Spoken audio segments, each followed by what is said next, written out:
Game on the men's side tonight. Raphael was talking about it. It's a big one. Indiana looking to finish off a season sweep of Purdue.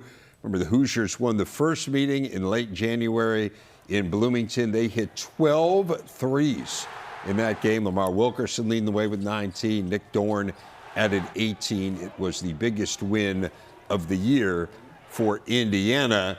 And so now both these teams come into this game coming off losses. Purdue to Michigan, the Hoosiers to Illinois. So as we turn the page and get set for the rematch between these two, what are you focused on? I'm focused on Purdue. It's all about Purdue in this one. They went to Bloomington a couple weeks ago, and they got ran out of the gym. I know it was a 5-point game, but it felt like a 20-point game because it felt like Indiana just punked the Boilermakers. They were quicker to the basketball. They were tougher on the glass. They were tougher on the defensive end. So I want to see the Boilermakers get back to that Boilermaker pride on the defensive end because you look at Indiana. You know they want to shoot threes. You know they want to get in the paint and spray out. In that game, the first one, they make 12, but they were open threes. They were not contested. So I want to see Purdue get back to that Matt Painter defense, keep the basketball in front, and when the shot goes up, go clean up the grass, dominate the rebounds like you did at Iowa, like you did against Nebraska, and you will have a happy day in Mackey Arena. Yeah, it feels to me like rebounding and defense are the two biggest keys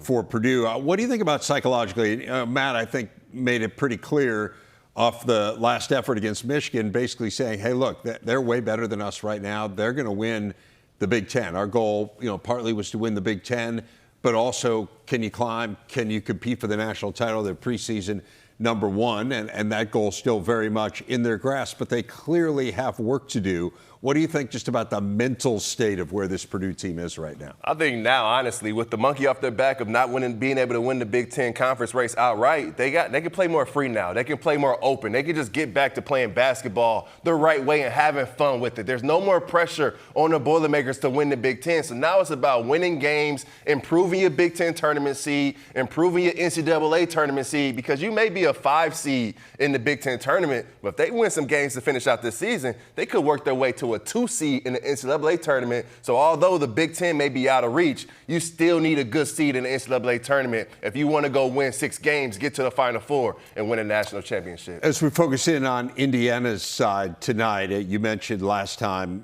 Wilkerson and Dorn were really good. They had a lot of open shots. To your point, I thought Connor Enright was unbelievable in that game. He hit the biggest shot, but it was all the other stuff he did. It was his defensive effort. What's the formula for Indiana to get a win tonight? It's the same thing from the first game. Yeah, you have to make shots. You got to make the open ones. But defensively, the Hoosiers were big time. And the big shout out has to go to Connor Enright. Because when you look at Purdue, you look at the Boilermakers on the offensive end, when teams are able to get through that initial ball screen and not need help from their big, it gives Purdue trouble. So you look at Connor Enright, if he can burst through that ball screen, he can stay connected to Braden Smith. You don't need that extra help from a Reed Bailey or Sam Alexis, which means you could take away that pocket pass from Trey Kaufman-Renn, which takes away that extra pass to the corner. So it's all about the ball screen defense for the Hoosiers, and when that shot goes up, that's when the game starts. They did a tremendous job on the glass, keeping Purdue off the offensive rebounds and containing Purdue and getting out of transition. Yeah, IU not really a great rebounding team, but I think it's fair to say they rebounded really well in that game. Purdue unable to take advantage of that weakness for Indiana. One challenge for IU is on the other end of the court. They got to get Nick Dorn going. He has not been certainly at the level that he was in that game. He's just 4 of his last 28. So we'll see whether he can get on track in this one. Here's where things stand on the men's side.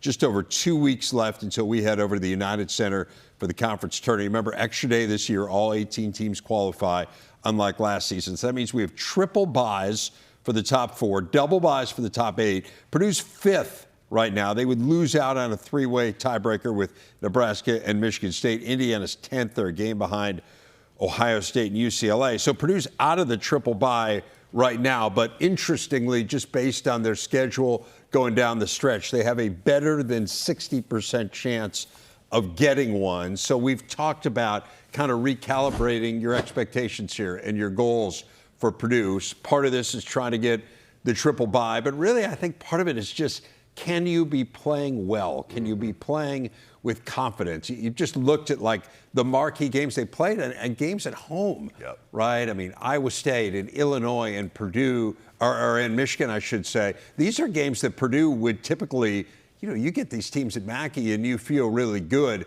So, I asked you a little bit earlier about the mentality, but just in terms of like who they need to be their best. Mm-hmm.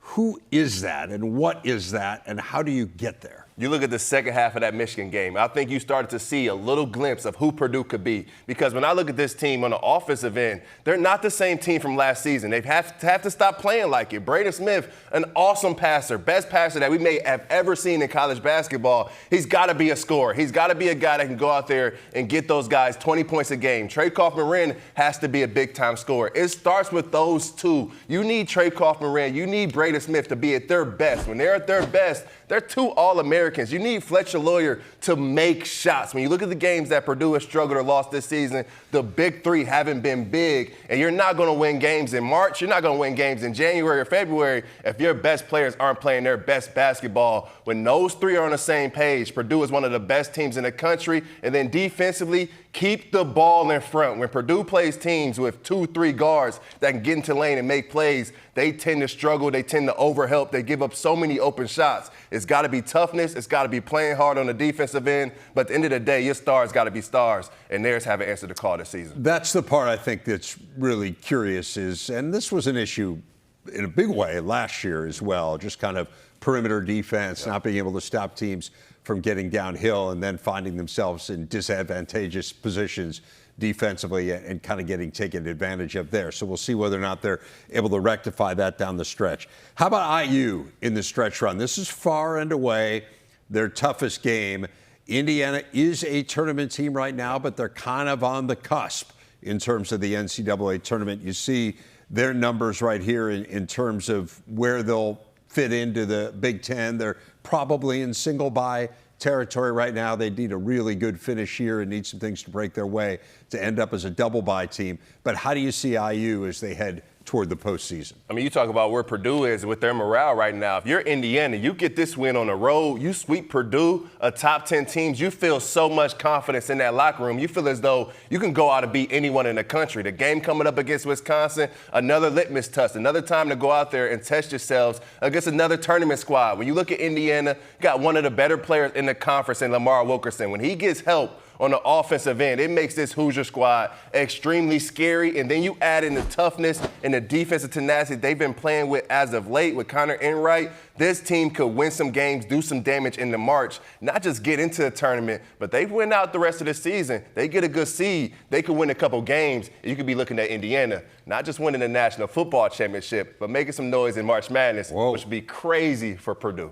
Well, they are a 10 seed as of now, according to Mike DeCourcy. So they got some work to do just to make sure they get in. You just can't lose at home to Northwestern, can't lose at home to Minnesota. If you don't lose those games, I think they're in good shape to get into the tourney. And then, to your point, we'll kind of see where this thing goes. I think there's such a gap right now. I mean, Illinois and Michigan are so good. Yep. And so I almost feel like, you come off a loss to Illinois like they did. You just can't let it faze you. No, I can't lose right twice. now, I would say the same thing about Purdue coming off a loss to Michigan. Like, you just kind of, all right, let's go to the next game and see if we can win that, because those two teams, frankly, are just really, really good. And